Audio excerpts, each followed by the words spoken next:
এই পুলিশি রাষ্ট্র যেভাবে কায়েম করেছে, এই পুলিশি রাষ্ট্র কায়েম করে ক্ষমতা নির্বাচিত করা সম্ভব নয়। এই পর্যায়ে আমাদের মধ্যে বক্তব্য রাখবেন গণ অধিকার পরিষদের উচ্চতর পরিষদের সদস্য গণমাধ্যম সমন্বয়ক আলহানিফ ভাই এবং গোয়েন্দা সংস্থা লুটিয়ে বারবার উস্কে দিচ্ছে এবং আওয়ামী লীগের ফেটো বাহিনীর মতো তারা আমাকে তাদেরকে যখন বলছে আজকে কি মিছিল করা অপরাধ নাকি, তারা তখন আমাকে টেনে হিসেবে যতটুকু অধিকার যতটুকু মানেন সেই বিভাগের সহায় দিয়ে আজকে বাংলাদেশকে যেমন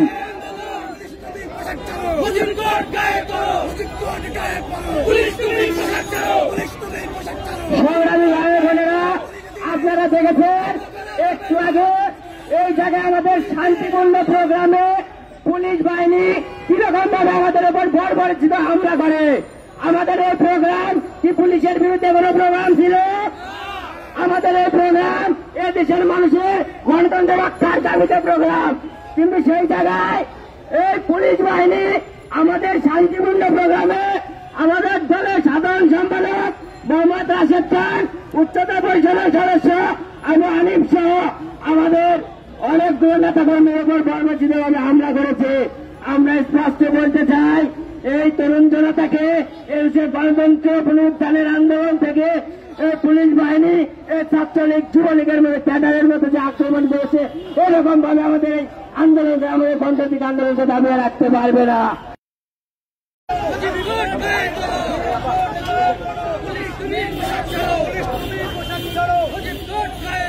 হামলা করে আন্দোলন বন্ধ করা যাবে না, বন্ধ করে আন্দোলন বন্ধ করা যাবে না।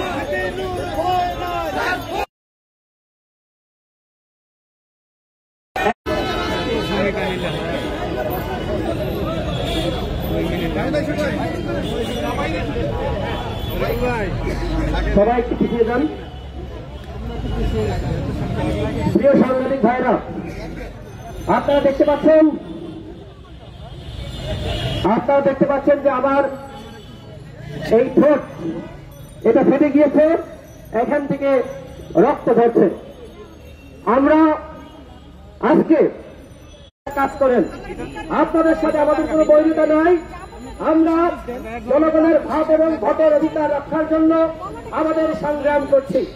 এই সংগ্রাম পুলিশের বিরুদ্ধে না, এই সংগ্রাম এই সরকারের বিরুদ্ধে না, এই সংগ্রাম হল যারা অবৈধভাবে আজকে জনগণের ভাব এবং ভোটের অধিকার হরণ করেছে তাদের বিরুদ্ধে।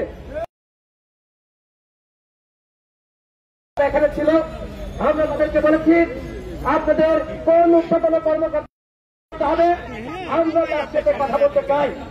কিন্তু পুলিশের যারা এখানে ছিলেন তারা বলছেন যে আজকে মিছিল করা যাবে না। আমরা বলেছি মিছিল আমাদের গণতান্ত্রিক অধিকার, আমরা মিছিল শুরু করি। আপনারা যদি মনে করেন মিছিল করতে দিবেন না, সেটি আপনারা করতে পারেন। কিন্তু এই যে আমাকে রক্তাক্ত করা হলো, আপনারা দেখতে পাচ্ছেন আমি ঠিক মতন কথা বলতে পারছি না, এখানে ফেটে গিয়েছে। আজকের এখান থেকে এরপরে হাসপাতালে চিকিৎসা নেওয়ার জন্য যেতে হবে। আমাদের এখানে উচ্চতর পরিষদের সদস্য আবু হানিফ আছেন, তার ঠোঁট ফেটে গিয়েছে। আমাদের হাসানুল মামুন সহ যারা ছিলেন, মঞ্জুর মোর্শেদ মামুন, নাইনেত্রী ফাতেমা তাসনিম, সকলে আহত হয়েছে। আমার পুলিশ ভাইদের কাছে প্রশ্ন, এখানে অসংখ্য পুলিশ ভাইরা দাঁড়িয়ে রয়েছেন, পুলিশের ঊর্ধ্বতন কর্মকর্তারা রয়েছেন। আপনাদের কাছে আমার প্রশ্ন, আজকে কি লাঠিচার্জ করার কোন নির্দেশনা ছিল কিনা? আজকে কেন আমাদের উপরে হামলা করা হলো? আমরা তো আমাদের গণতান্ত্রিক অধিকার, সেই অধিকার বাস্তবায়নের জন্য আমরা আমাদের সংগ্রাম করছি। এই সংগ্রাম কি অন্যায় বন্ধুগণ? আজকে বিএনপি নেতা আব্দুল মঈন খানকে গ্রেপ্তার করা হয়েছিল, পরবর্তীতে শুনলাম তাকে আবার ছেড়ে দেওয়া হয়েছে। আমরা দেখেছি মহিলা দলের সাধারণ সম্পাদক সুলতান আহমেদ সহ নারীদেরকে অসংখ্য সময় এইখানে থামতে হবে, এইখানে কথা বলতে এই থামতে হবে, সবাই কথাগুলো শুনতে হবে, কেউ কোনো কথা বলবেন না, সবাই কথা শোনেন। মহিলা দলের নেত্রী সুলতান আহমেদ থেকে শুরু করে বিএনপির নারী নেত্রীদেরকে অসংখ্য সময় অবরুদ্ধ করে রেখে ওই উত্তরা থেকে তাদেরকে গ্রেপ্তার করে প্রিজন ভেঙে করে নিয়ে যাওয়া হয়েছে। আজকে দেশের বিভিন্ন জায়গায় আজকে যারা যুগপৎ সমাবেশ ছিল, মিছিল ছিল, সেই মিছিল বন্ধ করে দেওয়া হয়েছে। আজকে কোথাও এই আইন শৃঙ্খলা রক্ষাকারী বাহিনীর সহযোগিতায় এই সরকার আমাদের গণতান্ত্রিক প্রতিবাদ করতে দেয়নি। কিন্তু বন্ধুগণ, আমাদেরকে কি গ্রেপ্তার করে হামলা করে আমাদের থামিয়ে দিতে পারবেন? আমাদেরকে হয়তো আপনারা গুম করতে পারবেন, খুন করতে পারবেন, কিন্তু সেই ৭১-এর মহান মুক্তিযুদ্ধ, সেই মুক্তিযুদ্ধের ইতিহাস ভুলে গেলে চলবে না। ওই আইন খান, ইয়াহিয়া খান, তারাও কিন্তু মহান মুক্তিযুদ্ধ থামিয়ে দিতে চেষ্টা করেছিল, থামাতে পেরেছিল। আজকে আমরা আহত হয়েছি, রক্তাক্ত হয়েছে, কিন্তু আমাদের যে সমাবেশ, মিছিল শেষে আমাদের সমাবেশ করার ঘোষণা ছিল, সেই সমাবেশ শেষ না করে আমরা কি ভিতু কাপুরুষের মতন আমরা কি পালিয়ে গিয়েছি? আজকে ডক্টর মঈন খানকে আমি ধন্যবাদ জানাতে চাই। তিনি রাজপথ থেকে কর্মসূচি বাস্তবায়ন করতে গিয়ে গ্রেপ্তার হয়েছিলেন। এই মঈন খানের কাছ থেকে আপনাদের শিক্ষা গ্রহণ করতে হবে। আজকে মিছিল করতে যাচ্ছি, গণতন্ত্রের পক্ষে কাজ করতে যাচ্ছি, এই মিছিল থেকে আমি গ্রেপ্তার হতে পারি। আমার স্ত্রীর কাছ থেকে, দুই কন্যার কাছ থেকে আমি চুমু খেয়ে বিদায় নিয়ে এসেছি। এভাবেই আমাদের সভাপতি থেকে শুরু করে আমরা যারা মিছিলে আসি, আমরা প্রত্যেকে গ্রেপ্তার হওয়ার সেই আতঙ্ক এবং গ্রেপ্তার হওয়ার চিন্তা মাথায় রেখে আমরা মিছিলে আসি। পুলিশ ভাইদেরকে বলতে চাই, আজকে চালের কেজি ৭০ টাকা। আপনার সন্তানেরা স্কুলে পড়াশোনা করে, আপনার সংসার খরচ, যে পরিমাণ বেতন এই অবৈধ সরকার আপনাদেরকে দিয়ে থাকে, এই বেতন দিয়ে কি আপনারা ভালোভাবে চলতে পারেন? পুলিশ ভাইরা, আপনারা হয়তো আমার এই প্রশ্নের উত্তর দিতে পারবেন না। আমি যেটা বিশ্বাস করি, আপনারা কেউ গণতন্ত্রের বিরুদ্ধে না, আপনারা আমাদের পক্ষে।